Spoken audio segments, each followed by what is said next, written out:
Maya sat by the window in seat 7F with her backpack under the seat and a small notebook on her lap. She traveled light and quiet.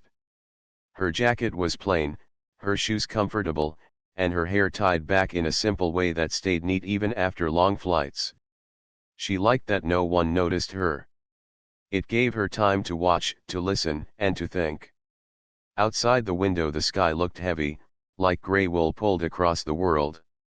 The plane had been circling for a while, and the sun was only a pale patch behind clouds. The captain came on the speaker with a calm voice and said the weather over Boise was rough and they would hold a little longer. People groaned softly. A few passengers pressed the call buttons to ask questions. Most just stared at the screen map or looked down at their phones. Maya watched the wing flex in the wind. She counted her breaths and kept them slow. Even when she felt a small worry rise in her chest, she treated it like a guest who would not stay long. Across the aisle a boy held a small toy jet with a blue stripe. He made the soft sound of engines and moved the toy in a loop. His mother touched his arm and whispered for him to keep it quiet. The boy looked toward Maya the way children do when they want approval. Maya smiled and made her voice gentle. "Airplanes like plans," she said. "They don't like surprises. So we wait until the plan is clear." The boy nodded, serious now, and lined up the toy with the seat back pocket as if it were a runway. The plane tilted, then leveled. The captain spoke again. They would try an approach between two storm cells, he said. It would be a little bumpy but safe. The flight attendants moved down the aisle, checking belts and bags with quick, skilled hands. One attendant met Maya's eyes and gave a friendly nod, and Maya nodded back. She had been on both sides of a radio before. She knew the look of people who did hard work with care and did not want thanks for it. Clouds thickened outside. For a moment there was nothing but gray and the steady beat of rain against metal. The wing lights blinked and turned the drops into tiny stars. Maya felt the change in pressure as the plane began to descend for real. She kept her hands flat on her notebook and looked at the tips of her fingers until the bump of air passed. Someone a few rows back let out a short laugh that was not quite a laugh at all. The boy across the aisle whispered to his toy, "You can do it?" The plane broke out of the cloud with the ground waiting close below, wet and dark and full of small lights that wavered in the rain. The runway came in fast, a clean stripe with bright edge lights, then there was the long, soft pause just before the wheels kissed down. It was not a hard landing. It was a careful one, the kind that told you skill lived in the cockpit. People clapped a little, the way people do when they are grateful and a bit nervous. Maya did not clap. She watched the thrust reversers lift and felt the push slow them to a roll. They left the runway and began to taxi. The rain changed from heavy drops to a thin silver curtain and back again. The captain said there was a temporary ramp closure because of lightning, and they might have to wait for a few minutes before they could park at the gate. People groaned again, but it was softer this time. At least they were on the ground. The child across the aisle made his toy jet slow to a crawl and then stop. "We're waiting for our turn," he whispered, copying the patience he heard. Their plane held in a line with two others. Out the window Maya could see ground trucks paused with their lights flashing and a person in a yellow vest standing under a shelter, face turned toward the storm. The radio speakers in the cabin were quiet except for a faint hiss and a word here and there. Maya had heard enough radios in her life to know when something was not normal. She saw it, too, in the way the jet ahead of them stopped and then edged forward and then stopped again, like someone trying to hear instructions through a closed door. The flight attendants began to move again, answering questions, smiling even when the answers were not what people wanted. Captain Lewis left the cockpit and walked through the cabin to check on a passenger who had felt unwell earlier. He was a tall man with kind eyes and a voice that stayed steady no matter what he said. When he reached Maya's row he paused. She had her notebook open and had drawn a small sketch of a runway, a taxiway, and arrows that showed wind. She did not mean to draw it where people could see, but the habit was deep. Traveling for work, He asked, friendly, curious. Training, she said. Air traffic. His eyebrows rose just a little. Ah.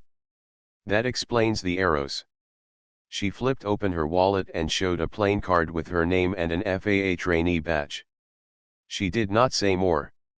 He nodded with the approval of someone who respects work that looks simple but is not.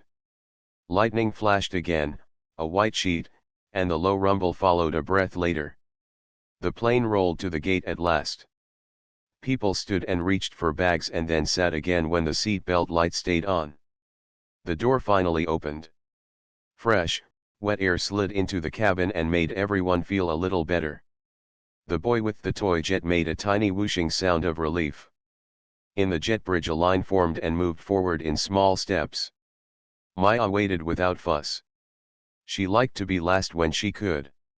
It kept her out of the press of people and gave her a wider view of what was going on. When she finally stepped into the terminal, the glass walls shone with rain and the floor gleamed like a lake. The arrivals board flickered and then steadied. A group of airport staff hurried past with purposeful steps, holding clipboards and radios. Their faces were calm but tense. Near the window a gate agent spoke quickly into a desk phone. Another agent tried a second line, shook her head, and tried again. A message crackled through the overhead speakers and cut off mid-sentence. Maya saw the pattern at once: weather stress, partial equipment trouble, a rush of inbound flights as other fields closed, and questions piling up faster than answers. She breathed in, breathed out, and kept her hands at her sides. Captain Lewis came out behind her and paused at the gate. He watched the agents for a moment the way pilots watch the sky, reading signs most people miss. An ops supervisor in a rain-dark jacket came jogging through the concourse, radio pressed to his ear. "Approach phones are unreliable," he said to one of the agents. "The landline is in and out. We have a medevac inbound and we need a clean runway. Where's my ground truck? And why is the guard frequency so busy?" He did not sound angry. He sounded like a person counting too many balls in the air and refusing to drop any. The captain lifted a hand. "Excuse me," he said, kind but firm, to the supervisor. "You might want a second set of eyes. Passenger, but relevant." He tipped his head toward Maya. The supervisor looked at Maya and saw a quiet woman in a simple jacket and sneakers, a slim backpack, a calm face. He also saw the trainee badge she still held in her hand from the plane. He had a choice to make in a short time with a lot on his mind. The first part of him, the part that protected rules, wanted to wave her off. The second part, the part that protected people, listened to the captain's tone and to his own sense of the room. He nodded once. "You know traffic basics?" he asked. "Yes," Maya said. "I can help you plan. You keep the authority. I'll keep the language clean and simple." They moved together down a service hallway that smelled of coffee and rain, past a door marked "Authorized Personnel," and into a small operations room filled with screens and paper strips and the hum of a generator. Outside the glass, a tug rolled by and its wheels hissed on wet concrete. Inside the room, a woman at a console spoke into a headset and then wrote times on a strip with neat numbers. A man in a vest checked a weather radar that blinked, went dark, and blinked again. Maya stood near the door at first, not wanting to crowd anyone. She felt the old muscle memory wake up, the way her mind sorted a busy scene into clean lines. She did not think of the past. She thought only of totals: how many planes, how much fuel, which runway, what wind, who needs the runway most, what is safe and fair for all. She listened to the room the way doctors listen to a heartbeat, picking out small notes that tell a larger story. The supervisor gave her a spare headset. "You can listen," he said, still cautious. "Advise me." "I'll do the calls." "That's fine," she said. She put the headset on and checked the volume and the squelch like someone washing their hands before entering a clean room. The first voice she heard was thin with static but calm. It was a medevac pilot calling 10 miles out, requesting priority due to a trauma patient. The second voice was a small regional jet reporting minimum fuel after 2 tries at the approach. A third voice carried a hint of humor over strain and said they would take whatever slot kept things moving. Maya took her notebook from her pocket and drew the runway like a simple line. She marked wind with arrowheads. She wrote in short words so anyone could read her notes at a glance. She asked the woman at the console for braking action reports. She asked the man at the radar for the latest gusts and the trend. She asked the supervisor for a list of inbound flights and fuel states if known. She did not talk fast. She did not talk slow. She found the pace that calmed the room. First, medevac, she said to the supervisor in a low voice. Then we can build 2 clean gaps for arrivals. Keep phrasing steady. If a screen dies, we go to position reports and time checks. We make it simple. People do well with simple. The supervisor listened and watched how the room responded to her tone. The woman at the console knocked a pencil against her pad in a small rhythm and stopped when Maya finished the sentence. The man at the radar looked up and nodded as if the words matched a shape he could see. The generator hummed. The speakers hissed. The rain softened to a thin patter against the glass. Okay, the supervisor said. He pulled a chair out with his foot and pointed to the corner of the desk. Stand here so you can see the board. Don't cross my line, but don't be shy either. Help me keep this tidy. He turned back to the console and lifted his mic. His voice came smooth and clear through the room. Maya placed her notebook where everyone could see and leaned just enough to trace the path of a safe plan with her pen. The simple woman from seat 7F did not look different now that she stood in a room full of screens and radios. She looked the same, calm and sure, like a person who knows that storms pass if you respect them and follow the rules that keep people safe. Out on the ramp, beyond the glass, the lights on a line of gray jets flickered in the rain. Somewhere above the clouds, more voices were waiting for a plan. Maya took a breath, met the supervisor's eyes, and gave him the first clear steps. The room settled around a rhythm that felt fragile, like a song played on a single string. Maya stood at the corner of the desk with her notebook open and the headset resting softly over one ear. She kept her pencil moving so everyone could see the plan, and she kept her voice steady so everyone could feel that plan take shape. The medevac called again with position and altitude. The supervisor acknowledged, his tone even. The woman at the console wrote the time on a strip and placed it in a neat row. For a moment, things looked almost normal. Then the weather twitched. A gust hit the glass like a hand pressing on it. The radar winked, froze, and returned with a slightly different picture. The wind shifted a few degrees and the speed rose. Someone said, "New shear report," and slid a note toward the desk. Maya read it in a glance and changed an arrow on her drawing. She did not use any big words. Landing will be a little longer, she told the supervisor, soft enough for just the room to hear. Ask for stable approach, no rushing. The supervisor nodded and passed the idea along in clean, simple phrasing. The medevac pilot replied with the kind of calm that comes from many hard flights. We'll keep it smooth. A few seconds later, a different voice came through, thin and tired, a regional jet reporting fuel near their minimum and asking for help. The supervisor looked at Maya. She lifted 2 fingers to show 2 gaps after the medevac.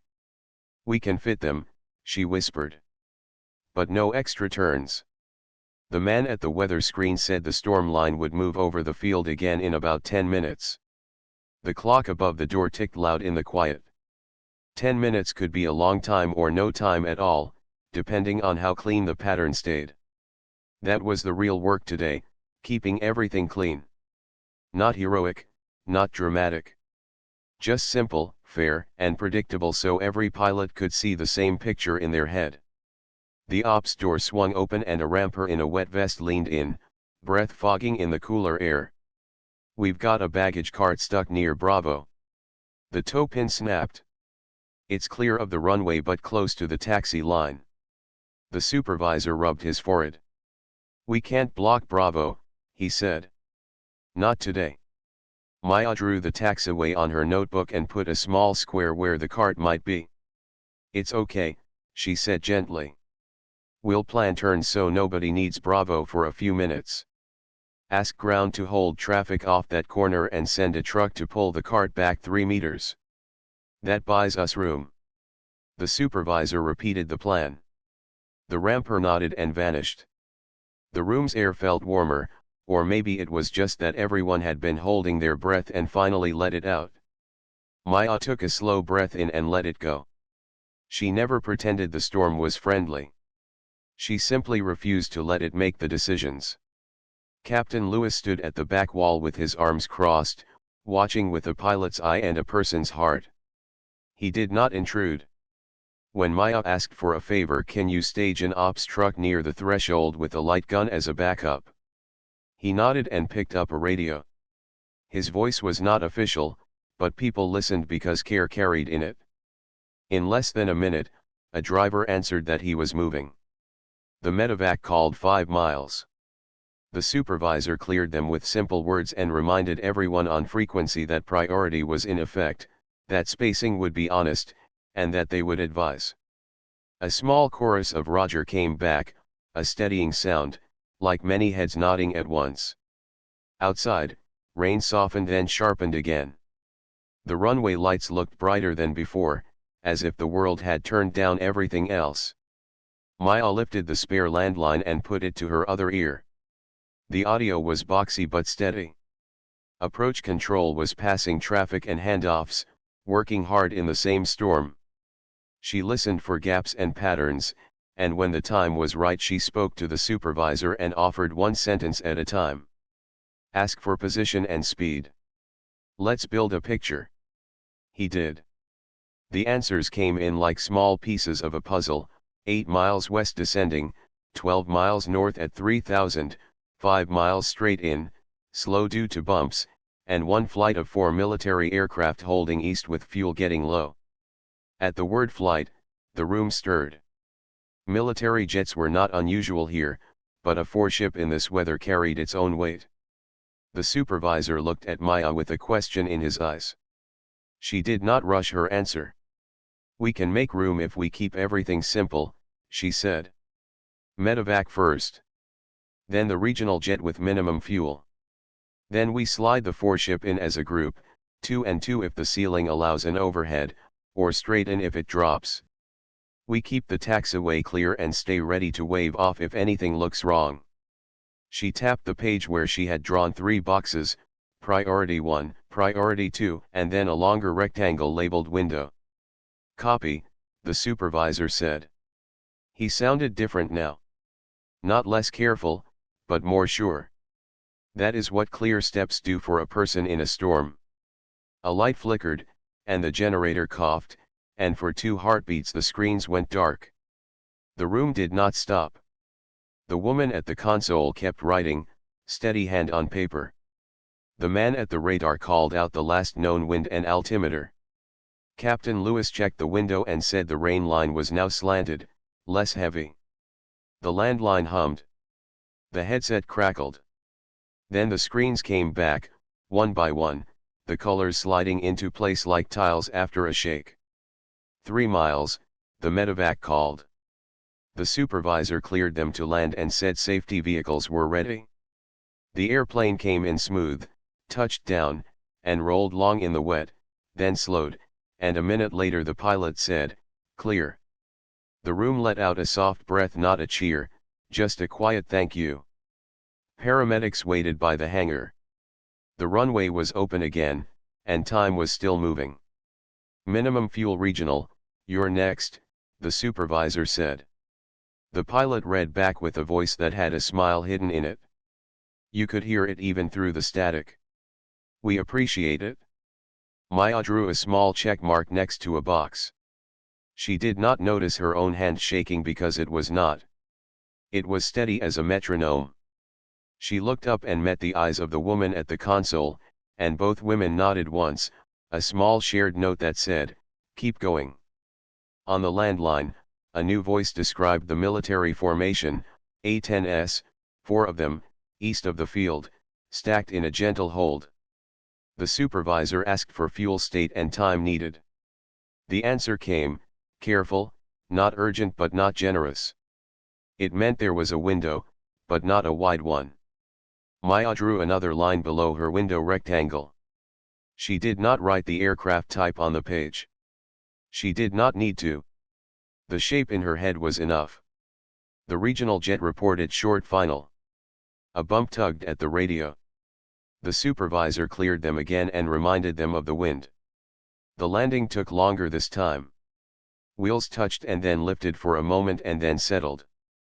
The airplane rolled past the first exit, then the second, then took the third with a careful turn. Clear, the pilot said. The room's shoulders dropped a fraction, the way shoulders do when a weight moves from one shelf to another. All right, the supervisor said. He looked at Maya. Let's bring the foreship in. Advisory to all traffic, he added on frequency, voice level. We will sequence a military flight next. Keep your reports short and clear. We appreciate your help. The replies were clean and respectful. Even on a tough day, most people give each other room when asked with care. Maya picked up the headset microphone and turned it slightly so the foam did not push against her lips. She looked at the supervisor and waited.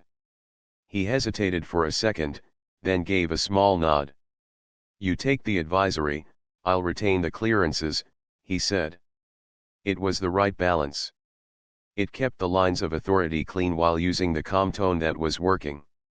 She spoke the way she had trained herself to speak, slower than she felt but faster than a person would speak in a quiet living room. Her words were simple and polite. Hog flight east of the field, advisory only. Say position, altitude, souls, and fuel. The headset hissed, the room listened. A voice answered with the facts in order and with the kind of focus that wraps around a team. 4 jets.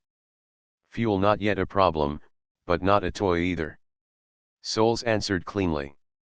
Intent to land as a group if the ceiling allowed. Copy, she said. Expect a window after one landing. Wind favors runway 28. Braking is medium.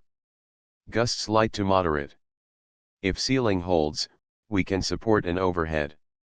If not, we'll go straight in. Your choice with that picture. Understood, the flight lead said. We'll hold one more turn. Request the overhead if you still see it. He did not sound nervous or brave. He sounded like a person carrying 3 voices in his head, his, the team's, and the weather's, and giving each one its space. A voice on the side channel said a ground truck had moved the stuck cart back the 3 meters Maya asked for.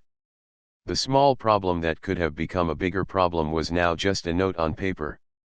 Another voice said the light gun was staged and tested. The supervisor jotted both facts onto a sticky note and pressed it to the console where everyone could see.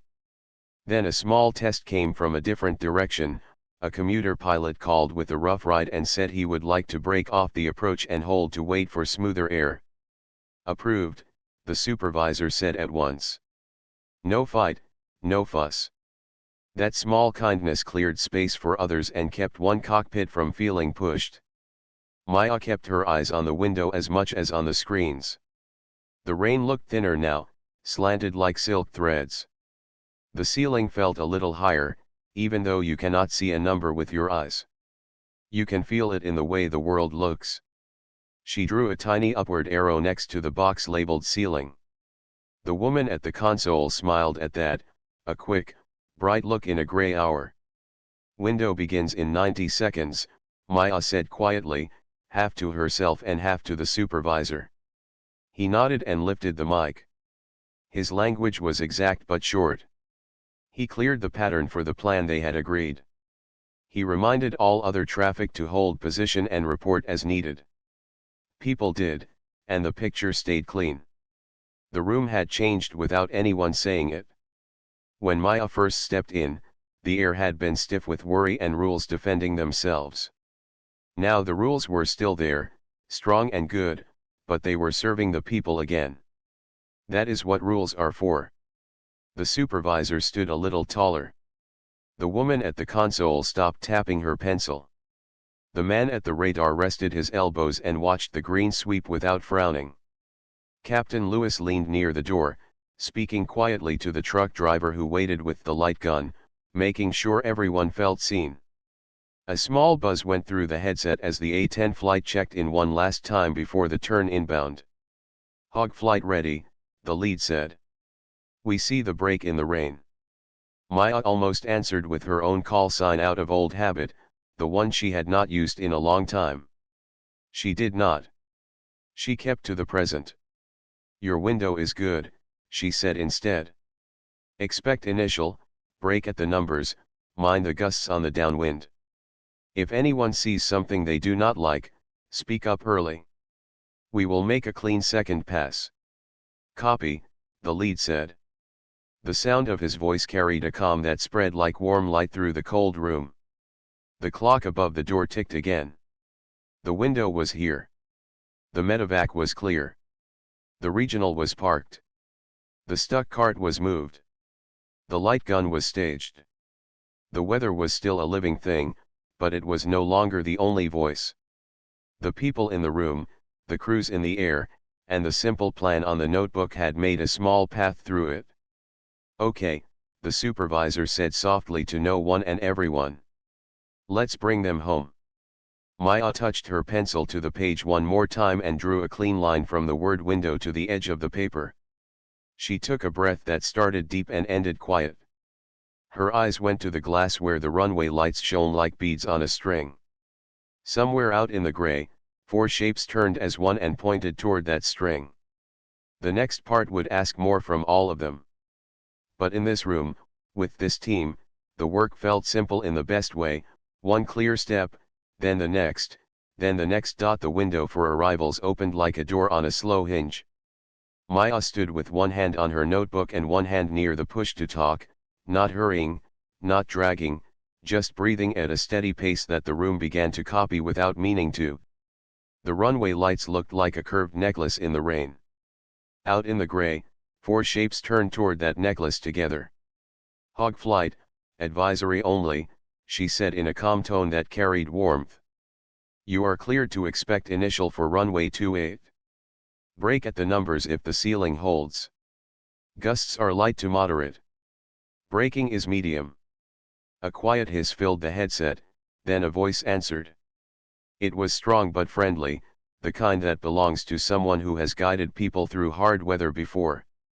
"Copy advisory for 28. Souls for total, fuel state low enough to make this window useful." "Understood," Maya said. "We will protect your window." There was a second of silence, the kind of second that stretches when people are thinking fast. Then the lead's voice came back with a soft smile tucked inside the words. "Ma'am, forgive the question, but, is that Sable on the air?" Every head in the ops room turned a little, not all the way, but enough to show that the air had changed shape. The supervisor's eyebrows lifted. Captain Lewis froze with his hand on the light gun phone. The woman at the console held her pencil above the strip and did not move it. Maya's mouth curved, just a fraction. She had not heard that call sign out loud in a long time. It felt like opening a box and finding a familiar scarf still holding a clean scent. She kept her tone even. "Advisory only," she repeated, gentle. "Let's focus on the picture. You're 8 miles east now." A short laugh, the good kind, came through the static.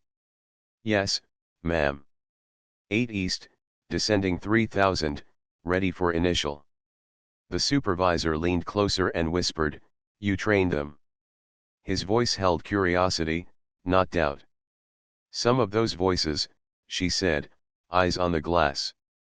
"Long time ago." She did not add more. It was enough. Outside, the rain thinned again, stripes of silver drawn on darker gray.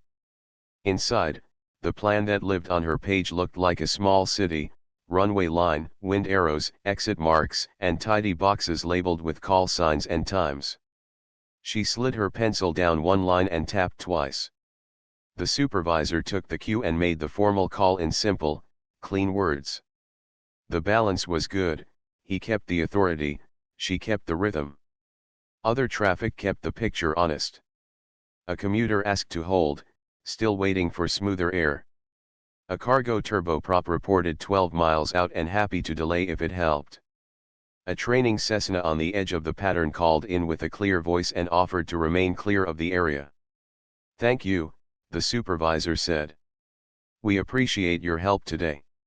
Small kindnesses built a bigger one. "Hog flight, 5 miles, the lead said. "Ceiling looks workable from this side.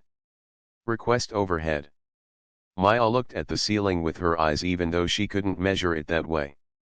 The world did have a look when it could carry an overhead safely, not high and blue, not low and ragged, but something in between that felt honest. She waited one heartbeat and then a second, letting the picture settle. "We see what you see," she said. Overhead approved inside the window. "Break at the numbers. If anyone is unsure, we switch to straight in. Speak early." "Copy all," the lead replied. The replies from his wingman came tight and respectful, like steps on a line. 2, 3, 4. The sound of them braided together and made the room feel steady in a new way. The A-10s appeared as shadows first, then as firm shapes with wings like strong hands. They came across the field at a height that told a simple truth: we are here, we are working, we are careful. They flowed to the numbers and broke smartly, one after another, the way a sentence breaks into clear words. Even from the ops window you could see how a gust tugged at the first turn and how the pilot answered without fuss, adding a breath of power, holding the bank. The radio gave short, clean calls. "Hog lead, downwind. 2, gear down. 3, abeam. 4, spacing good." The woman at the console wrote each time in neat numbers. The man at the radar folded his arms and watched the sweep, not frowning anymore. Captain Lewis stood straighter and let his hand fall away from the light gun phone. The supervisor's shoulders eased as if a tight band had loosened around him. Then the room felt a small tremor. It was not big. It was enough to matter. The generator dipped for a second and one of the screens blinked. At the same time, a regional jet on the far side of the pattern called a go-around due to a bump that pushed them off the glide. No one panicked. The supervisor cleared the go-around with simple words and told them to climb straight ahead and turn when safe. Maya drew a tiny loop on her page to show where that airplane would be in 2 minutes. She made sure that loop did not cut across the window for the A-10s. The picture stayed clean. "Hog 3, a voice said in the headset, a touch tighter than before, "I have a flicker on the gear light. Request low approach for look, if able." Maya's pencil paused for a fraction of a second and then moved. She drew a short line under the third box and wrote low app, eyes on. Her voice stayed level and plain. 3, copy flicker. You're approved for a low approach for gear check. Keep your spacing. Ops truck will be ready for visual. If anything looks wrong, speak up early. No surprises. The supervisor had already lifted the mic and spoken to ground. "Light truck, position where you can see the mains and nose on short final. Confirm when in place." The driver answered at once, voice steady. "In place, line of sight is good." Maya turned the headset slightly on her ear so the foam avoided the skin near her cheek. She kept the rhythm: watch, listen, decide, speak. "Lead, confirm plan," she said. 2 will land if happy. 3 low approach, then rejoin for another pass. 4 stays wide for room. "Lead, copy," the first voice replied. No extra words. Trust carried the rest. 2 turned base, then final, riding the gusts like a surfer rides a slow wave, with knees that bend and eyes that are quiet. Touchdown was firm, not pretty, but it was the right kind of firm for a wet day. The airplane rolled and the brakes did their honest work. 2 is down, came the call. Rolling out. A second later, 2 is clear. The room took in that small success and did not hold it too long. There was more to do. Hog 3, low approach, the pilot said. The jet came down the center line just a few feet above the runway, steady as if hanging from an invisible rail. The ops truck watched with trained eyes. Truck has eyes, the driver said. Main gear appears down and locked. Nose gear looks good. No visible wobble. 3, truck reports gear down and stable, Maya said. Your choice, full stop on next pass or rejoin and land after 4. 3 copies, will rejoin and land after 4, came the reply, a little lighter now. Outside, a soft band of brighter gray showed at the western edge of the sky, a hint that the storm was thinking about moving on. Rain still fell, but each drop seemed thinner, like the storm had grown a little tired. Inside, the room grew a notch quieter, but it was the good quiet that comes when people know what to do and are doing it. A new voice checked in on the side frequency, polite and careful, a life flight helicopter passing south of the field, no intent to land, just advising position. The supervisor thanked them and asked them to keep their calls short and clear. They did. That small piece fit in the larger picture without bumping any other piece. Then the regional that had gone around called again. We can try once more if the window allows. Maya drew another loop and timed it with her pencil. She could see how the second try would fit between 4 and 3 if everyone kept their words clean. She touched her pencil to the loop and looked at the supervisor. He nodded and made the call. It felt like 2 people playing the same song on different instruments and meeting on the beat. Hog 4, base to final, the wingman said. The airplane came through the turn with a clean line that spoke of practice and care. 4, gear down, he added. 4, land. Touchdown looked like a bow to the runway, respectful and exact. 4 is clear. The room gave another small breath. The regional called short final. The supervisor cleared them, reminding them of wind and braking. They landed with a small skip and then a settle, like a child finding their balance on a stepping stone. Clear, the pilot said, and the smile was back in his voice. Hog 3, rejoined, the A-10 pilot said. Ready to land. Maya checked her boxes. The window still held. The taxi route stayed open. The stuck cart had been moved earlier. Nothing pressed from the sides. 3, cleared to land as sequenced, the supervisor said. It was simple, and simple was strong. As 3 turned final, the generator gave a tiny hiccup and the main radar screen dropped a frame. No one in the room spoke about it. The woman at the console had the handoff strips and times, Maya had the notebook, the supervisor had his voice, Captain Lewis had the window and the light gun backup. Redundancy is not a fancy word. It just means friends. 3, land, the pilot said. Touchdown came smooth and a touch long. 3 is clear.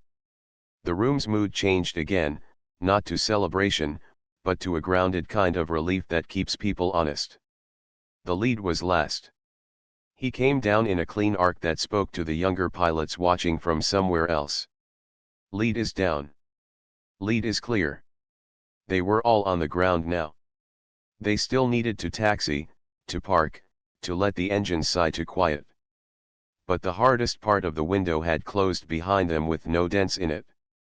The supervisor turned his head toward Maya with a look that mixed gratitude and surprise and something older that might have been pride. He didn't say much. Good advisory, he said. That was enough. The headset wasn't done. Other airplanes were still in the sky, each with its own small story that wanted a safe, plain ending. Maya kept her pencil moving. She slid boxes, drew arrows, and made room. The cargo turboprop that had offered to delay got a clean slot and a thank you. The training Cessna reported they would stay clear a bit longer and wished luck to everyone. Luck was nice. Clear steps were better. They had both. On the far side of the glass, the first A-10 slowed near the ops window. The canopy reflected the thin light like a coin. The pilot turned his helmet slightly toward the building. He could not see through the glass at this distance, not really, but he looked anyway, the way people look toward voices that matter to them. He lifted 2 fingers from the throttle in a small, private salute, just for a second. Maya saw it. She didn't lift a hand back. She let her shoulders soften and gave a small nod that was hers alone. Light rain continuing, the man at the radar said in a tone that made the words gentle. Trends still improving. The room began to sound like an ordinary room again, which felt rare and special. The clock above the door ticked at the same old speed, but it didn't feel like a hammer anymore. It felt like a friend tapping a table to keep the beat. Maya set her pencil down long enough to take a sip of water. Her hand did not shake. She felt a warmth in her chest that was not excitement and not pride. It was something simpler, the good weight that settles there when people work together and the work works. She leaned toward the supervisor. Let's write a short note as we go, she said. Lessons while they're fresh. Keep it plain. What helped? What hurt? What we would do the same again. He nodded at once, as if the thought had been walking toward him and just arrived. Yes. We'll make it part of the log. The headset crackled. A new flight called in from the north, not urgent, just steady. The storm still had edges, and the day still had tasks. Maya lifted the notebook again and marked a clean spot for them in the picture, the way you leave a chair ready for a guest you know is coming. She did not think about the old call sign anymore. She thought about the next safe step, and the next, and the next. Outside, the A-10s taxied in a neat line. Inside, the ops room returned to its usual shape, but with a quiet change that would not go away when the weather did. People glanced at Maya now the way you glance at a guide who knows the trail.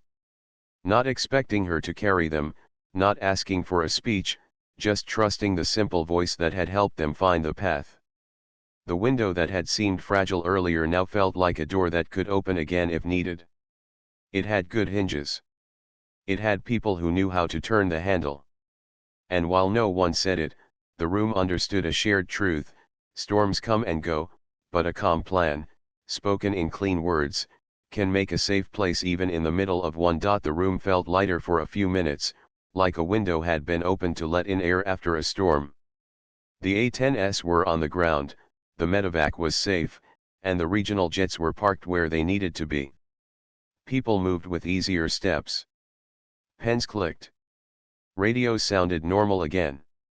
It would have been simple to believe the hard part was over. Then the weather changed its mind. A dark band on the western edge of the field sharpened and grew, like a curtain pulled across a stage a second time. The radar sweep hiccuped. The wind flag outside the glass swung around and held there, as if a hand had grabbed it and would not let go. A line of fine dust rolled low across the far taxiway and vanished in wet air. The man at the radar said 3 words in a steady voice that made everyone listen: new gust front. At the same time, the landline made a flat tone and went quiet. The woman at the console tapped the cradle, hung up, and tried again. Nothing. The supervisor lifted his own phone. Nothing. The headset still worked, but the side bridge to approach control blinked out and stayed out. They were not alone, but it felt closer to that now. A cargo turboprop called in from the northeast, steady voice, ready to follow instructions. A commuter jet returning from a hold asked for an approach if able. Then a small voice, careful and young, came on frequency from the south edge of the practice area. It was a student in a single-engine airplane who had started home before the worst of the weather and now met it head-on. His words were clear, but a shade tight. He reported bumps and a hard time holding altitude. He asked for a simple path to the runway. Maya drew 3 boxes on her page: cargo, commuter, student. She wrote wind shift beside them and underlined it. The plan would need to flip the runway direction to match the new wind if the change held. That meant clearing the pattern, checking braking at the other end, and building a clean new picture while light and visibility were still good enough. It was possible. It would be work. Let's switch to one way, one at a time for 10 minutes, she said softly to the supervisor, showing him the boxes. No clever moves? Just simple flows. We bring the student in second if he can hold, or first if he cannot.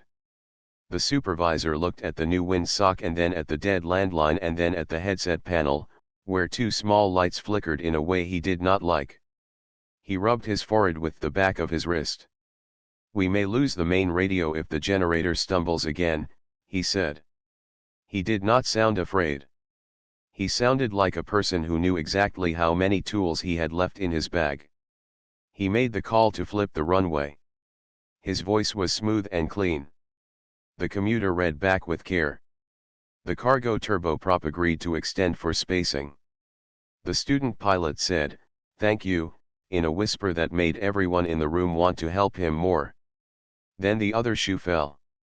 The main radio, the one linked to the room's console, popped once, gained a hiss, and went silent.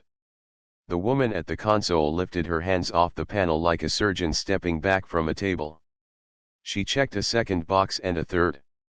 The hiss softened but did not return to life. The small green lights that told them they were heard went dark. For a heartbeat, nobody moved. It was not shock. It was a careful pause so no one would say or do the wrong thing in the space between systems. Captain Lewis was the first to reach for the shelf by the window. He picked up the handheld backup the ops crew kept charged and ready. He tested it with a push and a word. The speaker answered with a tiny crunch and a working sound. The supervisor's face showed relief and worry at the same time. "We can talk," he said, holding the handheld like a fragile bird. "Range will be short. We're advisory only. We need a visual plan." He turned to Maya, then seemed to remember something and pulled his hand back. His eyes carried the thought he did not want to put into words: rules, roles, and what happens if a passenger touches the wrong piece of gear at the wrong time. He had a duty to the airport and to his team. He also had a duty to the people in the sky. "Step back, please," he said to Maya, not unkind. "You've been a help. But with the primary down, we have to be strict." "I'll handle it." The room cooled. It was a small drop in temperature, but everyone felt it. The woman at the console watched Maya's face, ready to support whatever happened next. Captain Lewis looked from the supervisor to Maya and back again, weighing respect in both directions. Maya did not argue. She lowered her eyes to the notebook and slid it toward the supervisor so it was more in his reach than hers. "I understand," she said. "You keep the radio and the authority. Let me set up the light plan and the car positions. You say yes or no.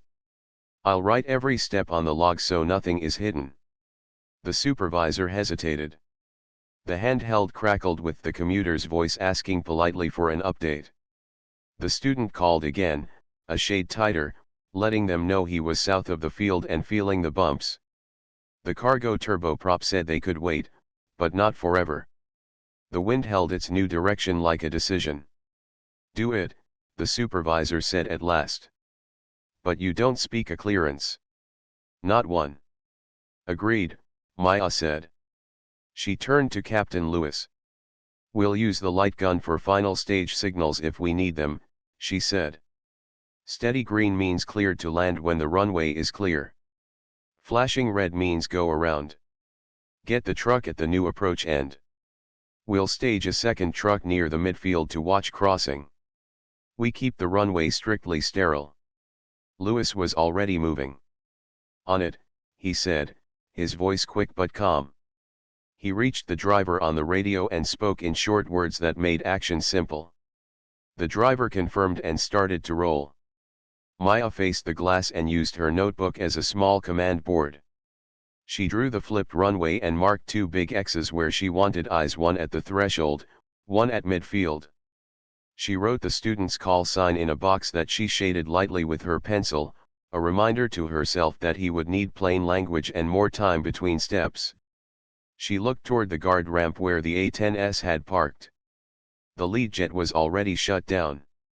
The pilot stood by the ladder talking with ground crew, helmet off, rain dots on his flight suit. As if he felt eyes on him, he turned and looked toward ops. He could not see inside, but something about the stillness made him watch the window. Maya spoke to the supervisor without taking her eyes off the glass. We can ask for a short relay on guard frequency if we lose contact on the handheld. He can pass a simple advisory for 1 minute. Only if you approve. The supervisor followed her gaze. He knew who he was without being told. You know him, he said, half a question. I trained him, she said. Her voice stayed steady. Years ago. He will not add words. He will pass only what you approve. 1 time, 1 minute. The handheld cracked again. The student called with a small tremble, I'm south of the river now. I can see the field, but the wind is strong. The commuter gave a calm, we can extend. The cargo pilot said, standing by. The supervisor closed his eyes for a second and opened them. 1 minute, he said. You write every word. Maya nodded. She turned to the woman at the console. Please write the exact phrases, she said. Title the note relay plan authorized, 1 minute, advisory only. Put the time. The woman's pencil moved, quick and neat. Captain Lewis pressed the light gun trigger in the corner to test it. A steady green circle lit the far side of the room and washed it in gentle color. It felt like hope that had a job to do. Maya stepped to the glass and raised her hand to get the attention of the driver in the threshold truck. He looked up and gave a thumbs up. She pointed to her eyes, then to the runway edge, then made a small crossing sign with 2 fingers. He nodded and moved his truck 2 meters to the left for a better line of sight. The supervisor lifted the handheld and spoke in simple words, slow and steady. He told the commuter to extend on the downwind and stand by for signal. He told the cargo pilot to plan 1 wide turn and report again in 2 minutes. He asked the student to report position again in plain terms over the river, over the highway, over the barn with the red roof. The student did. The room could feel him ease a little just by saying ordinary things. Maya raised the log page and showed the supervisor the next 3 lines she proposed. He read, nodded, and handed the handheld to Captain Lewis with a short instruction, hold the push if I point. No ad-lib. Lewis understood. He would act as a second set of hands, not a second voice. Maya took a breath that she felt in her shoes. She walked to the side door that opened onto the ramp, stood under the small overhang to keep the rain off the handheld, and looked across the field toward the guard ramp. She lifted her free hand, palm out, and made a short, clean wave. The A-10 lead looked in her direction again. She could not see his eyes at this distance, but she could feel focus reach across the space like a line. She touched 2 fingers to the side of her headset, then pointed to the sky with a small circle. It was not a secret sign. It was just the shape of a relay. He lifted his own small radio, the kind ground crews use when jets are quiet. He nodded once. Maya spoke into the handheld on the emergency monitor in a voice anyone could follow. All traffic, advisory only, she said. We have a short radio issue. Expect visual signals. Runway 28 flip to 10 for wind. 1 at a time. Watch the light gun at the threshold. Keep calls short. The student answered first, student south of the river, turning toward the field. His voice was still tight, but not as much. The commuter said, extending, watching for signals. The cargo said, standing by, ready. The supervisor gave Maya the smallest nod, the kind you give someone when you choose to trust them with something you care about. She did not waste it. She held up the log with one hand for the woman at the console to see the line they were on. She lifted the other hand to Captain Lewis. He brought the light gun to the window and took his cue from her eyes. "Student," Maya said, "advisory, report over the highway. Keep it smooth. No rush." He read it back. A few seconds later he said, "Over the highway now. I can see the runway." Captain Lewis held the light gun ready. The threshold truck called, "Runway clear." The midfield truck called, "No crossers. Line of sight good." The windsock held true. "Student," Maya said, "you are number 1. Expect steady green on short final. If you see flashing red, go around and we will try again. Keep your picture simple." "Number 1, he said. "I will watch for green." The commuter came on the air again. "We'll turn base once number 1 is on short final." The cargo said, "We can accept number 3 in sequence." The picture became a narrow, safe path with chairs set out in order, each one with a name. The A-10 lead's voice came soft on the backup frequency as agreed. He did not call her call sign. He did not add his own. He simply repeated the key phrases in clean words for anyone who could not hear the handheld well. 1 minute, no more. Then he went quiet, as promised. Maya looked through the glass at the strip of runway now waiting like a line drawn with a ruler. She watched the small airplane turn toward it, wings steady but busy in the wind. She lifted her hand to Captain Lewis, and he answered with a steady green circle that reached out into the rain like a calm hand saying yes. The point of no return was not loud. It was a small, honest click inside each person there. The student lined up. The room committed to the plan. The supervisor kept the log. The trucks held their posts. The A-10 pilot put his radio down and stood at ease. Maya felt the door close behind them. There was no going back to the soft minutes after the first storm. There was only this path forward, made of simple words, clear signals, and shared work. "Short final," the student said, voice steady now. The rain softened to a fine curtain. The green light held. The runway lights glowed like beads. The whole room leaned forward 1 inch, not to push, not to pull, just to be with him in that moment. The small airplane came straight down the center line with its wings steady. The pilot's voice sounded calmer now. "Short final." The light gun at the window held a steady green. The threshold truck said, "Runway clear." The midfield truck said, "No crossing." The student made a tiny correction with the nose, then another, then settled. The wheels touched. It was not perfect. It did not need to be. It was safe. The airplane rolled, slowed, and took the first exit like a careful hand turning a doorknob. A second later the student called, "Clear." In the ops room, chests loosened. People did not cheer. They smiled, the kind of smile that comes after a long breath. "Number 1 complete," Maya said softly for the log. She made a neat check mark next to the shaded box. The commuter, who had been waiting with patience, turned base.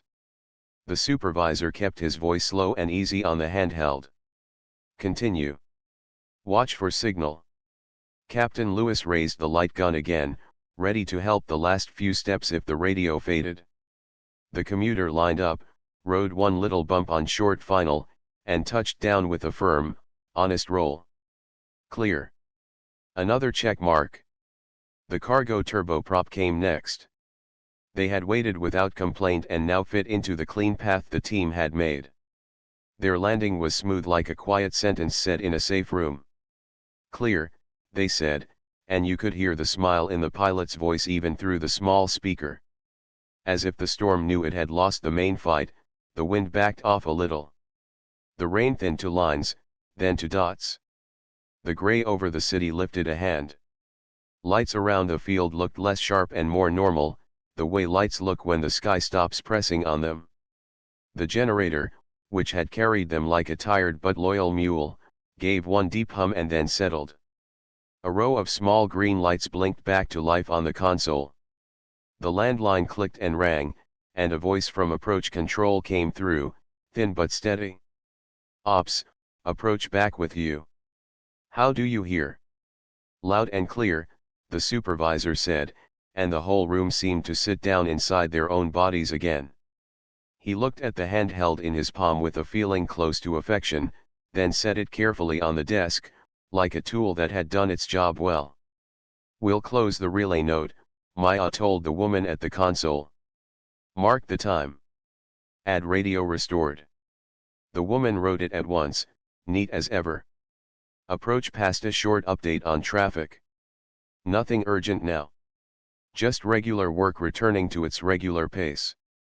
The supervisor listened, nodded, and began to stitch the pattern back to the usual way with kind, simple words. The edges of the storm still brushed the area, but the middle had gone soft. He turned to Maya. "One housekeeping item," he said. "We should put one voice on frequency to make a clean public advisory that we're back to normal flow, light signals no longer in use, and runway direction set for the current wind." "I can do it. But, if you're willing," he stopped. He didn't need to finish the sentence. Everyone knew why he asked. The room had moved well with her tone. Her words had been clear and kind. They had helped people breathe. Maya did not make a show of it. "If you want my voice, I'll use your words," she said. "You hold the authority. I read exactly what you approve." He smiled, the kind of smile a person makes when a long day shows a good end. He slid a small paper toward her with the short advisory he had written, simple, exact, nothing extra. She read it once. Then she picked up the headset and pressed the key. Her voice went out over the field, clean and even, with no rush in it. "Boise advisory, radios restored. Visual signals no longer in use. Runway 10 in service for current wind. Standard calls and spacing. Thank you all for your help." She paused, then added one line that the supervisor had written at the bottom: "If anything does not feel right to you, say so early. We will make room." "Copy," came replies from a handful of airplanes in the area, polite and warm. The words settled over the field like a soft blanket laid across tired shoulders. Out on the guard ramp, the A-10s sat in a neat line with their canopies open and their engines quiet. Ground crew moved around them with chocks and hoses. The flight lead was still by his ladder. A small speaker on his chest rig carried the local advisory.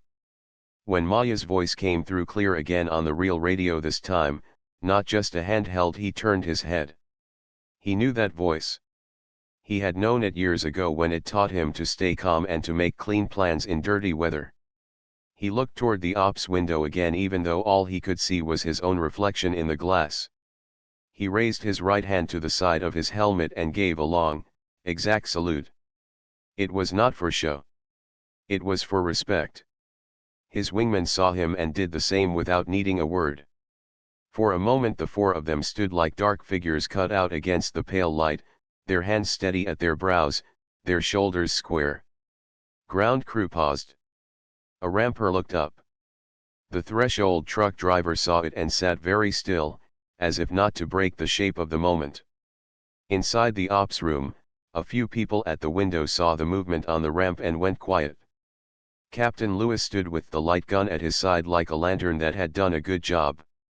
He watched the salutes and then turned to Maya. He did not say anything loud. He just nodded once, deep and sure, the way pilots nod when a thing is done right. The supervisor, who had spent an hour guarding rules like a shepherd guards sheep, took a fresh page for the incident log. "We will write this cleanly," he said. "What broke, what worked, what to improve. We do not leave out the hard parts." He looked at Maya. "And we do not leave out the help we had." Maya moved to the desk. Her handwriting was plain and easy to read. She wrote simple points in short lines: weather change, gust front caused runway flip. Landline and primary radio lost for short period. Backup tools used: handheld, light gun, truck eyes at threshold and midfield. Relay authorized for 1 minute with exact words to support safety. Student pilot brought in first when needed. One way, one at a time flow kept the picture clean. People stayed calm. Simple steps worked. She stopped and lifted her pencil. Add a prep list for next time, she said.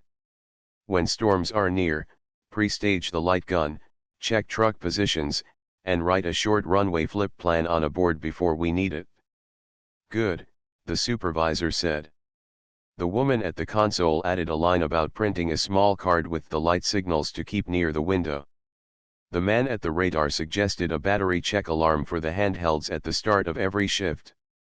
Captain Lewis offered to brief his pilots about giving room in pattern calls when radios get thin, so everyone's words stay short and useful. Small ideas made a strong fence. A light knock sounded on the ops door. It opened a little, and the gate agent who had been on the desk earlier peeked in with a shy smile.